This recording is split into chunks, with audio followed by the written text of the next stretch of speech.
लाहो हमार कसरत तो हो गई, अब तहार बारी। हम काहे करी कसरत? हमरा लगे केहू और बा रउओं से ज्यादा ताकतवर के? व्हील नींबू जैस्मिन के ताकत के संगे। नींबू के ताकत मईल के बैंड बजाई और जैस्मिन कपड़न के फ्रेश बनाई। माने हम नींबू और हम जैस्मिन।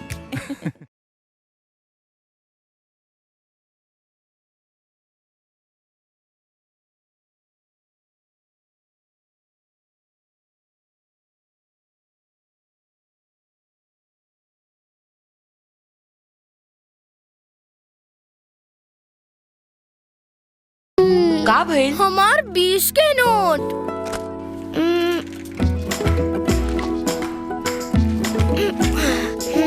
थैंक यू माई, साहिल हमार 20 रुपया बचा देला। अच्छा, बाकी री दाग निकालल इजी बा।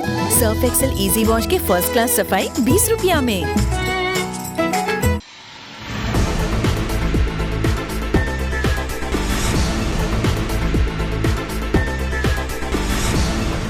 नमस्कार, मैं वैष्णवी, आप देख रहे हैं प्लस न्यूज। आइए नजर डालते हैं आज की हेडलाइंस पर।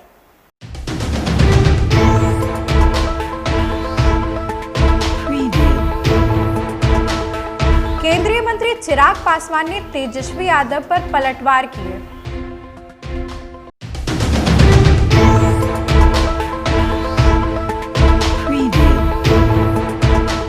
प्रधानमंत्री मोदी के बिहार दौरे को लेकर तेजस्वी यादव ने तंज कसा।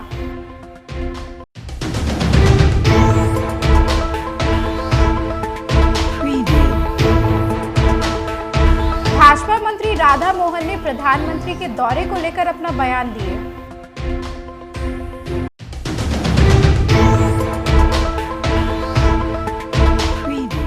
अब खबरें विस्तार से। केंद्रीय मंत्री चिराग पासवान ने तेजस्वी यादव पर पलटवार किया है। उन्होंने प्रधानमंत्री मोदी के भागलपुर यात्रा पर सवाल उठाने पर अपना बयान दिया है। चिराग ने कहा कि तेजस्वी किस बात पर सवाल उठा रहे हैं ये समझ से परे है। प्रधानमंत्री ने लोकसभा चुनाव में जो वादे किए थे उसी क्रम में वो भागलपुर आ रहे हैं। साथ ही चिराग ने कहा कि तेजस्वी को बेरोजगारी और महंगाई सिर्फ उसी समय याद आती है जिस समय वह सत्ता से बाहर रहते हैं। प्रतिपक्ष किस बात पे सवाल उठा रही, मैं तो समझ के परे। भाई देश के प्रधानमंत्री हैं, उनको तो खुश होना चाहिए। देश के प्रधानमंत्री बिहार में इतना समय दे रहे हैं, बिहार की वो इतनी चिंता कर रहे हैं। और जो लोग ये बात बोलते हैं ना कि भैया अभी चुनाव का समय आ रहा है तो प्रधानमंत्री आ रहे हैं, तो पूछिए उनसे कि दरभंगा जब प्रधानमंत्री आए थे तो उस वक्त दिल्ली का चुनाव नहीं था। उसके बावजूद भी प्रधानमंत्री को चिंता थी ना बिहार की। जब यहाँ पे हम लोगों ने जनजातीय दिवस, गौरव दिवस हम लोगों ने मनाया था, जमुई में प्रधानमंत्री आए थे कि नहीं आए थे?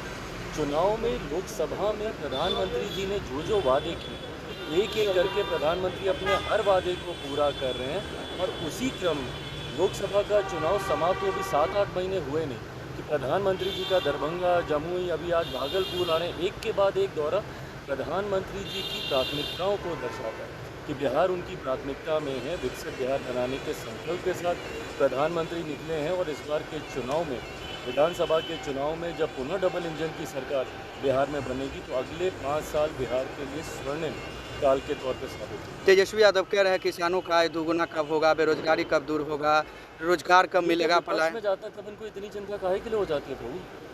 जब ये रहते हैं सत्ता में तब इनको चिंता क्यों नहीं होती? कौन था बैक टू बैक बिहार की सत्ता में 15 साल तक 90 के दशक में जिसकी वजह से लोगों का पलायन हुआ? जंगल राज बिहार को क्यों कहा जाता है? इन्हीं लोगों की वजह से कहा जाता है ना। आज की तारीख में देश का विश्वास प्रधानमंत्री पर है और उस विश्वास पे खरे उतर रहे हैं। वादा पूरे करने की गारंटी प्रधानमंत्री मोदी के बिहार दौरे के पहले नेता प्रतिपक्ष तेजस्वी यादव ने जोरदार हमला बोला है। साथ ही उन्होंने भाजपा की तुलना आदमखोर से की है। भाजपा को आरक्षण विरोधी बताते हुए तेजस्वी ने कहा कि जैसे आदमखोर होते हैं वैसे ही भाजपा वाले आरक्षण खोर और आरक्षण चोर है। साथ ही तेजस्वी ने प्रधानमंत्री मोदी के बिहार दौरे को लेकर भी तंज कसा। तेजस्वी ने कहा कि प्रधानमंत्री चुनाव को देखते हुए बिहार आ रहे हैं, वो आगे बार बार बिहार आएंगे, लेकिन उनके बिहार आने से राज्य को कोई फायदा नहीं होगा। जमीन ले ले, अपना घर चला सके, अपना पक्का मकान बना सके।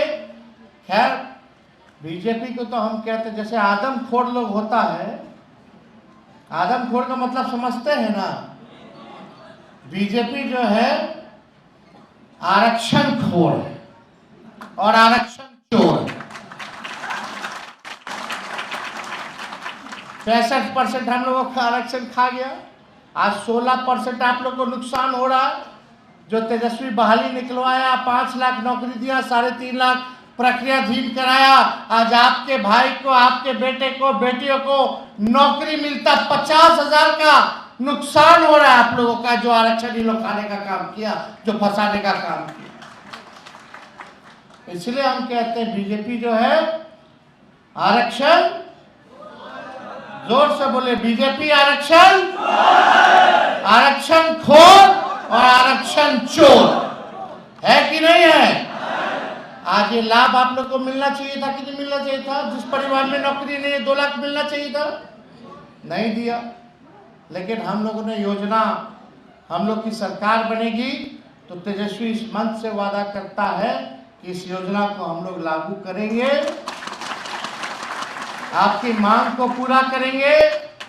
साथ ही साथ अंबेडकर जी की, कबीर जी की, संत रविदास जी की सभी स्कूलों में, पाठ्यक्रम में, सिलेबस में उनके 1 नहीं 2 चैप्टर हम लोग डलवाने का काम करेंगे। पूर्व केंद्रीय मंत्री और भाजपा नेता राधा मोहन सिंह ने प्रधानमंत्री नरेंद्र मोदी के भागलपुर दौरे को लेकर अपना बयान दिए हैं। उन्होंने कहा कि प्रधानमंत्री के दौरे से बिहार में कृषि के क्षेत्र में बड़ी सौगात मिलने वाली है। बिहार के विकास के लिए केंद्र सरकार लगातार प्रयास कर रही है। प्रधानमंत्री के द्वारा मोतिहारी के पिपरा कोठी में दुग्ध उत्पादन के क्षेत्र में संस्थान का उद्घाटन ऑनलाइन किया जाएगा। इससे पूर्वी चंपारण के लोगों को काफी फायदा होगा। उनके खाते में साल में 6,000 रुपया डालने का इस बार का जो किस्त है भागलपुर में कल कार्यक्रम में वो देने वाले हैं। लेकिन हमारा सौभाग्य है कि कल भागलपुर में जो कार्यक्रम होगा तो उसमें एक योजना का उन्होंने उनको उद्घाटन भी करना है। और वो योजना है हमारे क्षेत्र के पिपरा कोठी में excellence centre for bovine breeding जो बनकर तैयार हुआ है, तो उसका भी उद्घाटन भागलपुर से ही ऑनलाइन करेंगे। तो मैं अपने क्षेत्र में जा रहा हूँ पिपरा कोठी में और प्रधानमंत्री जी के प्रति आभार व्यक्त करता हूँ कि इतनी बड़ी योजना उन्होंने पिपरा कोठी मोतिहारी में दिया है, जिससे जो दूध का उत्पादन है और उत्पादकता बढ़ेगा। एक्सीलेंस सेंटर, उसमें ब्राजील की भी टेक्नोलॉजी है, तो बहुत बड़ी संस्था का लोकार्पण कर मोतिहारी के पिपरा कोठी का होगा। सर, लेकिन तेजस्वी यादव वो सवाल खड़े कर रहे हैं कि अब प्रधानमंत्री बिहार चुनावी वर्ष से आएंगे जाएंगे, लेकिन बिहार को कुछ नहीं मिलेगा, सिर्फ सत्ता में आने के लिए लोग करते हैं। उनको बिहार को कुछ देने की आदत नहीं है, उनके पूरे परिवार को लेने की आदत है। तो उनके दिमाग में यदि ये बात आती है तो आश्चर्य नहीं है। उनको तो लेने की आदत है ना बिहार से, देने का स्वभाव तो रहा नहीं, तो उनके दिमाग में बात आना स्वाभाविक है। सर, इंडिया पाकिस्तान का आज मैच भी है, क्या कहें? हिंदुस्तान जीतेगा, निश्चित जीतेगा। धन्यवाद। आरजेडी के नेताओं द्वारा लगाए गए पोस्टर पर भाजपा प्रवक्ता प्रभाकर मिश्रा ने पलटवार किया है। उन्होंने हमला बोलते हुए कहा कि आरजेडी के सड़क छाप नेताओं के द्वारा लगाए गए पोस्टर्स हास्यास्पद है। उन्होंने कहा कि केंद्र सरकार द्वारा बिहार के विकास के लिए जितनी राशि दी गई वह विशेष राज्य के दर्जा से कई गुना अधिक है। एनडीए के शासनकाल में रोजगार के अवसर दिए जा रहे हैं। इन पोस्टर्स का बिहार की जनता पर कोई असर नहीं पड़ेगा। राजद के सड़क छाप नेताओं की ओर से लगे पोस्टर हास्यास्पद है। केंद्र सरकार ने बिहार के विकास के लिए जितनी राशि आवंटित की वह राज्य को विशेष दर्जा मिलने वाली सुविधाओं से कई गुना अधिक है। विशेष राज्य का दर्जा की मांग तो यूपीए सरकार में खारिज कर दी गई थी। जब राजद भी केंद्र सरकार में शामिल था तब ऐसे नेताओं के मुंह पर दही क्यों जमा हुआ था। एनडीए के शासन में रोजगार के अवसर दिए जा रहे हैं। आपके राजपाट में तो पैसा लेकर नौकरी दी जाती थी, जिसका केस मुकदमा अब भी चल रहा है। आप चुप क्यों हैं? महिला सशक्तिकरण की दिशा में जितने काम हुए और जो हो रहे हैं उससे आपको जलन क्यों हो रही है? आपके शासन में तो सरेआम महिलाओं को अगवा कर दिया जाता था, भूल गए क्या? आपके बकवास वाले इस पोस्टर बैनरों का बिहार की जनता के दिलो दिमाग पर कोई असर पड़ने वाला नहीं है। विधानसभा चुनाव नजदीक है, आपको इसका जवाब राज्य की जनता ही आपका सुपड़ा साफ कर दे देगी। जनसुराज पार्टी के सूत्रधार प्रशांत किशोर बिहार सत्याग्रह आश्रम से अंबेडकर वाहिनी प्रदेश कार्य समिति बैठक के जरिए अंबेडकर संवाद किए। उन्होंने कहा कि बिहार में जो जातीय जनगणना हुई उसमें आश्चर्यजनक आंकड़े देखने को मिले हैं। आज़ादी के कई सालों बाद भी अनुसूचित जाति के सिर्फ 3% बच्चे ही 12वीं कक्षा पास करते हैं। इसलिए बाबा साहब ने कहा था कि सबसे पहले हमें शिक्षित बनना है, फिर संगठित होकर संघर्ष करना है। इस समाज के जो नेतृत्व करता है, समाज में जो नेता हैं, उनकी मजबूरियों का भी एहसास करा है। हर आदमी बिहार की गरीबी बदहाली के लिए आंकड़ों का हवाला देता है। मैंने भी पिछली बैठक में कहा था कि अभी जातीय जनगणना हुई, उस जातीय जनगणना में जो सबसे भयानक एक डेटा आंकड़ा दिखा कि आज 78 साल, आजादी के 78 साल के बाद भी बिहार में सिर्फ 3%, 100 में 3 बच्चे ही दलित समाज के 12वीं क्लास पास करते हैं। मतलब 100 में 97 आदमी 12वीं क्लास भी नहीं पढ़ रहा है। ये 78 साल के विकास के सारे आपके प्रयास के बावजूद के बाद की ये स्थिति है। सामाजिक न्याय के नाम पर, बाबा साहब के नाम पर आप भी जागृत हैं, आप भी समाज के लिए कुछ कर रहे हैं, लेकिन आपके हमारे यहाँ अन्य दलों के विचारकों के, सुधारकों के, नेताओं के प्रयास के बाद भी 100 में 3 ही बच्चा 12वीं क्लास पढ़ रहा है। तो अगर आप 12वीं पास नहीं करेंगे तो आपको आरक्षण का लाभ मिलेगा कैसे? इसलिए जब इस बात को हम लोगों ने देखा, समझा, तो तय किया कि जो बाबा साहब ने बात बताई है उसमें अपने संदेश में सबसे पहले उन्होंने संगठित होने की बात नहीं कही, उन्होंने संघर्ष की बात नहीं कही। सबसे पहले उन्होंने कहा शिक्षित बनो, क्योंकि बिना शिक्षित हुए अगर आप संगठित भी हो जाएंगे तो भी आपको लाभ नहीं मिलेगा। और ये मैं नहीं कह रहा हूं, ये आंकड़े बता रहे हैं। मोतिहारी के बंजरिया प्रखंड युवा राजद अध्यक्ष सुरेंद्र यादव के द्वारा चौपाल बैठक का आयोजन किया गया।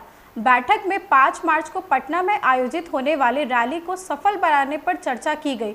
वहीं तेजस्वी यादव को 2025 चुनाव में भारी मतों से जिताकर मुख्यमंत्री बनाने पर चर्चा की गई।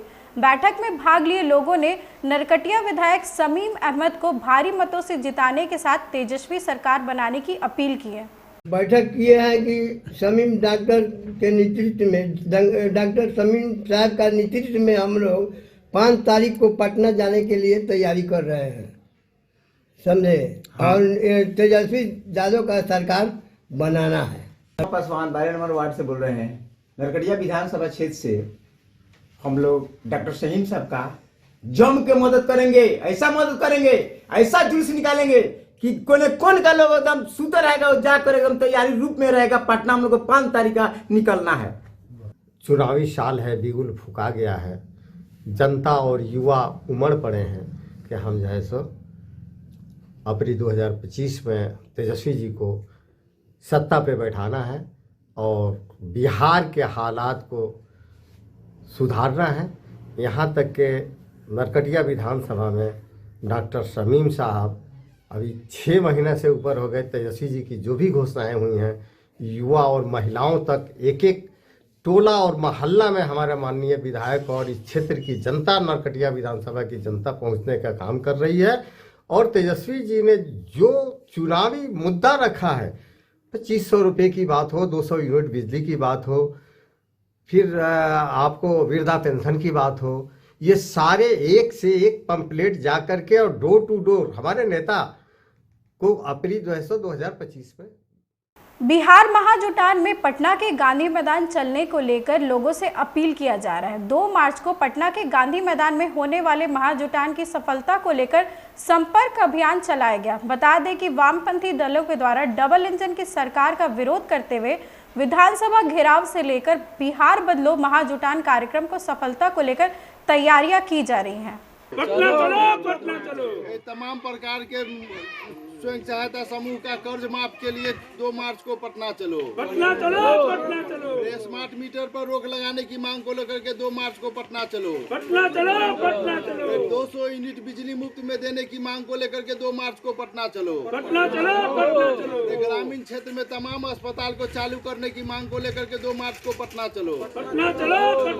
गरीब मजदूर के आंदोलन जिंदाबाद, भाकपा माले जिंदाबाद, आवाज दो हम एक हैं। तमाम परिवारों को दूधनी योजना के तहत 2 लाख रुपया सहायता राशि देना होगा। देश दुनिया में ग्लोबल वार्मिंग का असर अब तेजी से देखने को मिल रहा है। बढ़ती ग्लोबल वार्मिंग की समस्या की वजह से लोगों का जीना मुश्किल होता जा रहा है। ऐसे में गर्मियों में एयर कंडीशनर डिवाइस की मांग बढ़ती जा रही है, जिससे लॉन्ग टर्म में यह समस्या और गंभीर हो जाएगी। इसी को लेकर मोतिहारी के सुगौली निवासी डॉक्टर प्रबोध स्टीफन ने एक अनोखा आविष्कार किया है। उन्होंने कम खर्चे में एक ऐसा डिवाइस बनाया है जो कि घर के अंदर ठंडी हवा देता है, साथ ही बाहर भी हवा प्रदूषित मुक्त निकालता है। इस डिवाइस से एयर कंडीशनर से निकलने वाली हवा को प्रदूषण मुक्त बनाया जा सकता है। इस डिवाइस के सफल प्रयोग के बाद भारत सरकार से इसे पेटेंट भी करा लिया गया है। एसी के लिए मैंने एक कार्बन कंट्रोल डिवाइस बनाया, क्योंकि हमको जो है रूम के अंदर जो है ठंडी हवा चाहिए, लेकिन जो है प्राकृतिक में जो बाहर में जो गर्म हवा जा रही है, शुष्क हवा जा रही है और क्लोरोफ्लोरोकार्बन जो है जा रहा है, तो उसको हम कैसे रोकथाम करें, इसके बारे में मैंने एक जो है विचार किया और उसके बाद जो है उस पर मैंने शोध किया और मैंने जो है उसके लिए एक डिवाइस तैयार किया कि जो है उसमें जो है मैंने खरपतवार का जड़ लगाया और उसको जो है कॉटन नेट से ढक दिया और उसके बाद जो है दोनों तरफ से जो है लोहे के जाली लगा दिया, ताकि जो है उसमें जो है पानी जो है वो से तर होता रहे। मोतिहारी के चर्चित कृष्णा सहनी प्रॉपर्टी डीलर हत्याकांड का खुलासा करते हुए पुलिस ने 2 अपराधियों को गिरफ्तार कर लिया। अपराधियों के पास से 4 जिंदा कारतूस को भी बरामद किया गया। गिरफ्तार अपराधियों की पहचान कर ली गई है। उन्होंने अपना गुनाह भी कबूल कर लिया है।